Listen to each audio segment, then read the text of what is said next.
Berbagai isu mewarnai rangkaian tahap akhir agenda sidang kasus pembunuhan berencana terhadap Brigadir Nofriansyah Yosua Huta Barat. Menko Polhukam Mahfud MD menyebut adanya gerakan bawah tanah yang dilakukan untuk memengaruhi vonis mantan Kadif Propam Polri Verdi Sambo. Saya sudah mendengar ada gerakan-gerakan yang minta memesan putusan Sambo itu agar dengan huruf.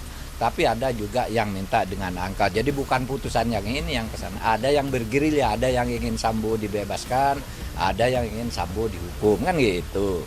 Tapi kita bisa amankan itu di kejaksaan. Saya pastikan kejaksaan independen. Memiliki pendapat yang sama dengan Mahfud MD, pihak pengacara Yosua, Martin Lucas Simanjuntak juga meyakini adanya gerakan bawah tanah yang dilakukan. Bukan hanya untuk meringankan Verdi Sambo, tapi juga istri dan para terdakwa lain selain Richard Eliezer. Saya pikir yang mau diringankan itu bukan hanya Verdi Sambo ya, tapi juga adalah minimal istri atau para ajudan yang lain selain Richard. Menurut Ketua Harian Kompolnas Benny Mamoto, gerakan bawah tanah tersebut diduga dilakukan oleh pihak-pihak dari institusi Polri untuk membalas budi kepada Sambo. Nah, bagi mereka yang dulu pernah ditolong, pernah dibantu, ini tentunya hutang budi pada yang bersangkutan.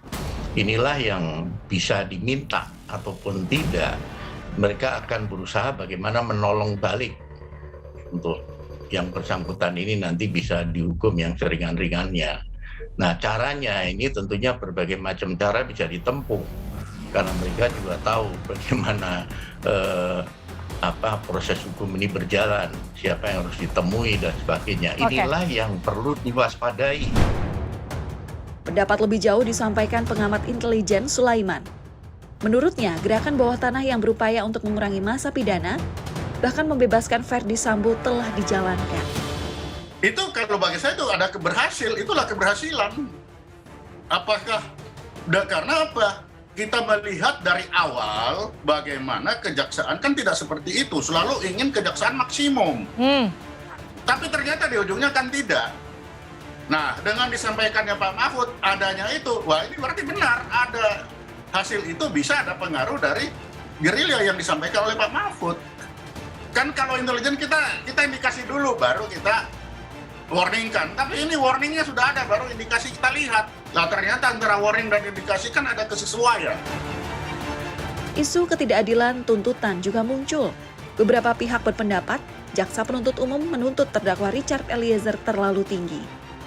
Wakil Ketua LPSK Edwin Partogi berpendapat bahwa tuntutan 12 tahun penjara untuk Eliezer tidak mempertimbangkan reward Eliezer sebagai justice collaborator yang telah tercantum dalam Undang-Undang Perlindungan Saksi dan Korban Nomor 31 Tahun 2014. Hal yang luput dari tuntutan sebelumnya dibacakan kepada Baradae yaitu bahwa tuntutan tersebut luput menerapkan Undang-Undang Perlindungan Saksi dan Korban yang telah mengatur secara jelas reward bagi justice collaborator. Tuntutan itu juga dirasa luput dari memberikan dasar bagi kepentingan publik dan kemanfaatan buat masyarakat. Jelang sidang replik, LPSK berharap jaksa penuntut umum dapat menyempurnakan tuntutannya dengan tidak mengabaikan rasa keadilan masyarakat. Jadi kami berharap pada replik yang akan diajukan oleh jaksa penuntut umum kepada Baradae dapat melengkapi, menyempurnakan tuntutan yang sudah dibacakan sebelumnya ya, sebagai bagian dari upaya untuk membuat tuntutan tersebut semakin nampak profesional, menerapkan kepastian hukum dan juga tidak mengabaikan rasa keadilan yang hidup di masyarakat. Dengan banyaknya isu yang mewarnai sidang tersebut, pengamat intelijen Sulaiman mengatakan masyarakat hanya bisa mengawasi dan menunggu jalannya persidangan. Bisa nunggu, tidak bisa apa-apa lagi, memang itu. Awasi, lihat apa saja pertemuan-pertemuan yang diadakan, ya kira itu sudah biasa lah itu, mengawasi. Sidang telah memasuki tahap replik dan duplik sebelum majelis hakim menjatuhkan vonis terhadap para terdakwa. Namun dalam sidang replik yang diselenggarakan pada Jumat 27 Januari dan Senin 30 Januari 2023, jaksa menolak seluruh pledoi keempat terdakwa kasus pembunuhan Brigadir Yosua dan meminta majelis hakim mengesampingkan nota pembelaan para terdakwa. Karena telah terbukti melalui fakta persidangan terdakwa mengetahui dan merencanakan pembunuhan terhadap almarhum Yosua.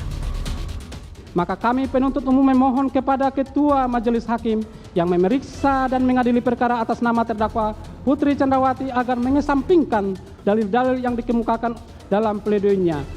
Bahwa oleh karena semua dalil penasihat hukum terdakwa Ferdisambo tidak berdasarkan hukum dan tidak terbukti, maka kami tim penuntut umum memohon kepada Ketua Majelis Hakim yang memeriksa dan mengadili perkara atas nama terdakwa Ferdisambo agar mengesampingkan dalil-dalil yang dikemukakan oleh dalam pledoinya dan menyatakan terdakwa Ferdisambo terbukti secara sah dan meyakinkan melakukan tindak pidana pembunuhan berencana. Jaksa juga menolak pledoi Richard Eliezer. Dalam pembacaan replik, jaksa menyampaikan alasan yuridis tuntutan 12 tahun penjara untuk Richard Eliezer. Walaupun mengakui adanya dilema yuridis saat menyusun tuntutan terhadap Richard Eliezer, jaksa tetap menolak pledoi Eliezer. Bahwa kondisi ini menimbulkan dilema yuridis karena di satu sisi terdakwa Richard Eliezer Budiang Lumiu dikategorikan sebagai seorang saksi atau pelaku yang bekerja sama yang dengan keberanian dan kejujurannya telah berkontribusi membongkar kejahatan yang direncanakan untuk membunuh korban Nofriansah Yosua Huta Barat. Namun di sisi lain, peran dari terdakwa Richard Eliezer Budiang Lumiu sebagai eksekutor dari penembakan terhadap korban Nofriansah Yosua Huta Barat perlu juga dipertimbangkan secara jernih dan objektif. Tidaklah mudah menakar keadilan dengan tepat. Hakim akan bersandar pada bukti dan kesaksian yang muncul selama proses pengadilan berlangsung. Namun keadilan tidak mungkin diperoleh dari bukti yang terlihat dan kata-kata saksi yang terucap. Keadilan akan tegak jika hakim mampu melihat yang tersembunyi di balik bukti dan kalimat para saksi yang mungkin saja tertutup manipulasi.